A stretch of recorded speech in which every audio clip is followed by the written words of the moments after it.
Mike here. I am so glad you could join me. Now, this started off with a message from James Hollywell. He wanted me to look at a video of an SR71 pilot claiming to see more than he should be able to see if the Earth was in fact a ball. And I told James after watching the video that I would need the pilot's name and I would need to verify this story simply because in the past I have used other people's information and found it turned out to be false. And I don't want to mislead anybody, folks. So I super double check now before I make any video. And so James went to work and I went to work and he found the pilot name and I went to where he got the article at Aviation Direct Easy Plan.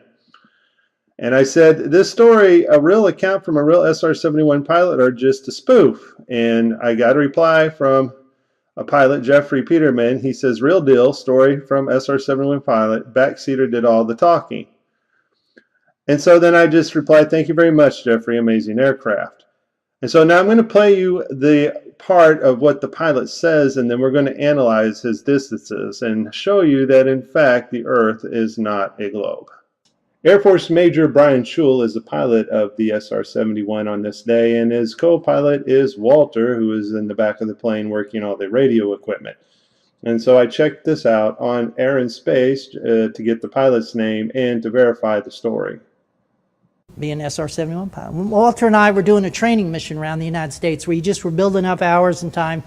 And we take off out of Beale, hit a tanker in Idaho, rip on up to Montana, zip across Denver, hang a right turn in Albuquerque, out over Los Angeles, up to Seattle, back into Sacramento, 2 hours, 21 minutes. And you just do that then you do it backwards, and you hit a tanker or two. It was just to gain crew coordination, build your hours. We're on our last training mission. We're over Tucson. I can see downtown LA from Tucson. We're at 89,000 feet. I can see the whole western United States bathed in a warm October fall glow. SR-71 Air Force pilot Brian Schul states that he was flying above Tucson, Arizona at 89,000 feet, and he was able to see Los Angeles and the whole western seaboard.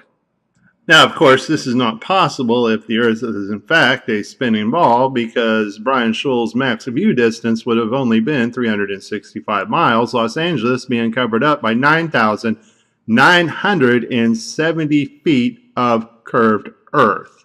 Let's continue. I can see the chain of Rocky Mountains from Canada to New Mexico.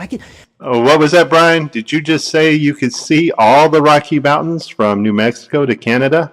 I can see the chain of Rocky Mountains from Canada to New Mexico. I guess Brian did say that. So, from the tip of New Mexico to the very edge of Canada is 1,150 miles. Now, I'm assuming Brian was still flying over Tucson when he saw the Rocky Mountains, but even if he wasn't and was in the middle of the Rocky Mountains, his max view distance would not allow him to see either New Mexico or Canada, simply because the Earth is supposed to be curved. If Brian was still flying over Tucson, Arizona and saw the Rockies extend from New Mexico to Canada, that's 77 miles of missing curved Earth.